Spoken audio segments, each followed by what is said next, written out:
Hi first movie Tamil. So இன்னைக்கு இந்த வீடியோவில் ஜெர்னாயின் படத்துக்கு நான் அப்படி தான் பார்க்க போகிறோம். இன்னைக்கு வந்து பார்த்தீங்கன்னா அக்டோபர் 5 இதே 2 வருஷங்களுக்கு பின்னாடி, அதாவது 2023 அக்டோபர் 5 நம்மளாம் போய் பார்க்கணும்னு சொன்னால் லியோ படத்துக்கான ட்ரெய்லர் டீம் ரிலீஸும் பண்ணியிருப்பாங்க.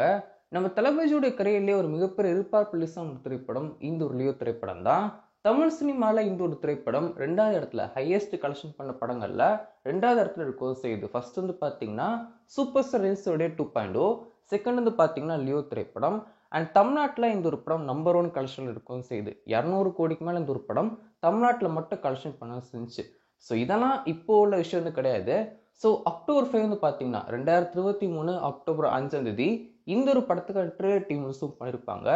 ஸோ இப்போ வந்து பார்த்தீங்கன்னா இந்த வருஷம் 2025 அக்டோபர் 5 வந்து பார்த்தீங்கன்னா நம்ம தளபதியோட கடைசி திரைப்படம் ஜெர்னாயின் படத்துக்கான ஃபர்ஸ்ட் சிங்கில் இன்னைக்கு தான் டீம் ரிலீஸும் பண்ணோம் அப்படின்னு சொல்லிட்டு பிளான் பண்ணி வச்சுனாங்க போல.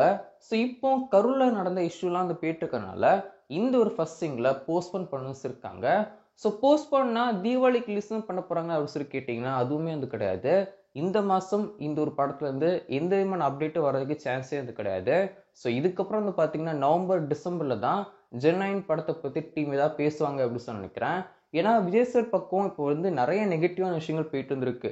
இந்த ஒரு இஷ்யூ பற்றி விஜய் சார் ஏதாவது ஓப்பன் அப் பண்ணாதான் இந்த ஒரு இஷ்யூக்கு ஒரு எண் கிடைக்கவும் செய்யும்.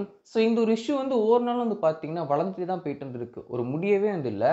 ஒவ்வொரு நியூஸ் சேனல்ஸும் நீங்கள் வந்து ஓப்பன் வந்து பண்ணி பார்த்தீங்கன்னா கண்டிப்பாக டிவிக்கே பற்றி ஏதாவது நெகட்டிவான நியூஸ் தான் போடவும் செய்கிறாங்க. ஒவ்வொரு நாளும் ஒவ்வொரு வீடியோ கிளிப்ஸ் வச்சு அந்த ஒரு வீடியோ கிளிப் வச்சு நெகட்டிவான இன்ஃபர்மேஷன்ஸ் தான் வந்துட்டே வந்து இருக்கு.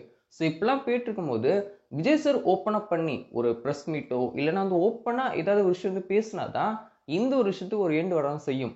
ஸோ வெயிட் பண்ணி பார்ப்போம் அவர் சிலந்து என்ன வந்து பண்ணுறாங்க அப்படின்னு சொல்லிட்டு.